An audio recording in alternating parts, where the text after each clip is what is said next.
Bonjour à toi et bienvenue à toi sur la chaîne Star en Maths. Ici Romain, donc bienvenue sur la chaîne des gens qui veulent progresser en mathématiques. J'espère que c'est ton cas en tout cas.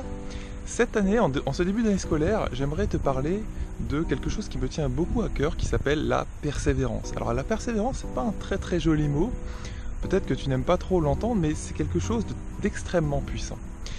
Je me souviens, quand j'étais en tout début de prépa, en fait, c'est les seuls souvenirs que j'ai qui sont très forts du côté émotionnel en mathématiques. Parce que quand j'étais en lycée, tu vois, c'était pas si difficile que ça pour moi les maths. Évidemment, c'était pas non plus super facile, mais j'avais plus de facilité. Donc du coup, j'ai moins de souvenirs de galère, on va dire. Et mes premiers souvenirs de galère en maths se situent au niveau de la première année de la prépa, c'est-à-dire en MPSI, la maths sup, on appelle ça aussi. Et le premier soir, je me souviens, on avait eu un cours de maths pendant la journée et le prof nous avait donné, et ça allait être une habitude constante, plein d'exercices pour le lendemain. Et ces premiers exercices, je crois qu'ils étaient sur le second degré. Et tu sais, le second degré, on commence ça maintenant un petit peu en seconde, on voit de plus en plus ça en première S, et voilà, on continue à utiliser ça en terminale.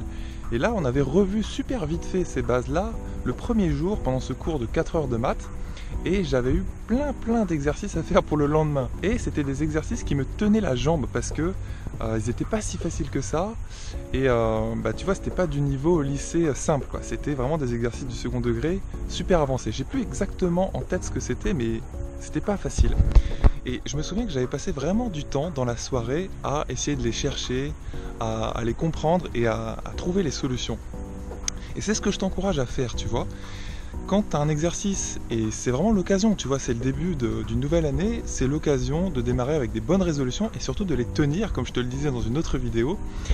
Et tu peux faire ça dès qu'on te présente un exercice prochainement en maths, mais c'est aussi vrai dans les autres matières, il faut t'accrocher au moins un certain temps dessus. Parce que le fait de quitter trop vite, ou de se dire j'ai absolument aucune idée, donc je sais pas faire, point final, et je m'arrête là et je passe à autre chose, c'est vraiment dommage parce que tu perds la possibilité de développer cette persévérance qui va être un outil extrêmement puissant dans ta besace par la suite. La persévérance, ça vient du latin perseverare, ce fameux verbe qui veut dire tout simplement durer en fait, résister dans ce que tu fais. Alors faut pas être obstiné, des fois la différence entre l'obstination et la persévérance n'est pas évidente, mais au moins il faut persévérer un certain temps, un minimum de temps sur chacun de tes exercices de maths. Et comme ça, tu te laisses une bonne chance de trouver au moins un petit quelque chose, un petit fil directeur, même si tu ne vas pas jusqu'au bout, tu vois. Et ne pas quitter trop vite. Et il faut savoir chercher, il faut apprendre à chercher. C'est super important. Et donc, apprendre à chercher, ça demande un petit peu de temps. C'est tout à fait naturel. Et il faut que tu sois conscient de ça. Dis-toi que ce temps, il est naturel. Et que c'est normal que ce soit un peu long, tu vois. Et que c'est normal aussi que tu bloques et que tu ne trouves pas la réponse immédiatement. Tu vois, tout n'est pas immédiat dans la vie, il y a plein de choses, et c'est notamment vrai pour les exos de maths, mais c'est vrai pour énormément de travaux que tu vas entreprendre. Les résultats ne viennent pas tout de suite. Ça vient au bout d'un certain temps, parfois de très longtemps.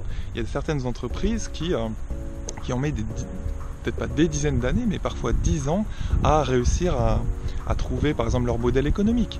Tu vois, je pense en ce moment on parle beaucoup des fusées de SpaceX ou des voitures électriques de Tesla. Il faut savoir que c'est une entreprise qui a déjà, ces deux entreprises ont déjà plus de 10 ans. Donc on en parle beaucoup aujourd'hui, sauf que derrière il y a un travail de 10 ans. Alors 10 ans en plus c'est pas si énorme que ça paraît énorme peut-être à ton âge, mais c'est pas si longtemps que ça. Bon, là on parle à des durées bien plus courtes. Tu vois, quand tu entreprends un exercice de maths, il faut au moins rester, je dirais, au moins 5-10 minutes dessus.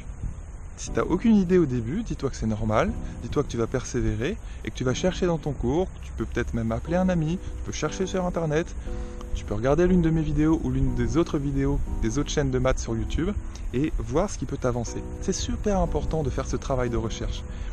Donc voilà, on n'attend pas de toi que tu saches les réponses immédiatement, c'est pas intéressant ça. On attend justement de toi que tu saches chercher, que tu apprennes à trouver les réponses, tout simplement, même si tu les as pas tout de suite. Ça, c'est beaucoup plus intéressant. Donc je te dis à la prochaine dans la prochaine vidéo. C'est un sujet qui me tient particulièrement à cœur. J'en avais déjà parlé dans des vidéos il y a juste avant le bac, pour les élèves qui passaient leur bac juste cette année. Mais voilà, c'est valable aussi pour toi qui démarre cette année. C'est super important et applique ça dans tes prochains exos de maths. Tu peux aussi l'appliquer évidemment dans les autres matières. La fameuse persévérance, il s'agit juste de durer quelques minutes. Donne-toi un temps, moi je dirais 10 minutes sur chaque exercice de maths. D'accord? 10 minutes c'est déjà pas mal, mais au moins 5 minutes. Donc je te dis à la prochaine dans la prochaine vidéo. Tu peux aussi télécharger mon guide qui s'appelle 7 astuces pour augmenter rapidement tes notes en maths. Ce guide, eh bien, je parle de 7 techniques que tu peux appliquer dès maintenant d'ailleurs dans ta scolarité, et c'est des habitudes à prendre qui vont te permettre de développer un meilleur niveau.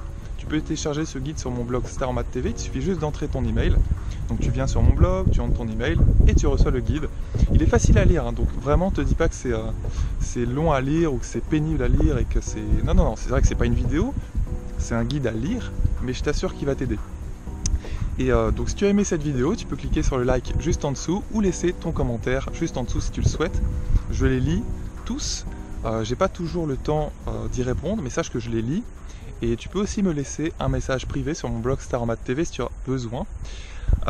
Sache aussi que actuellement je reprends donc les cours de maths. Donc si tu as besoin de cours, alors c'est pas des cours particuliers, c'est des cours en petits groupes avec moi, à mes côtés, n'hésite pas à venir sur mon blog Star en Maths TV et à consulter le service avec tes parents et voir voilà, si ça vous intéresse. Donc il n'y a pas de souci, tu peux venir te renseigner sur mon blog Star en Maths TV et puis m'envoyer tes questions si tu en ressens le besoin, si tu es intéressé. Je te dis à la prochaine dans la vidéo de demain.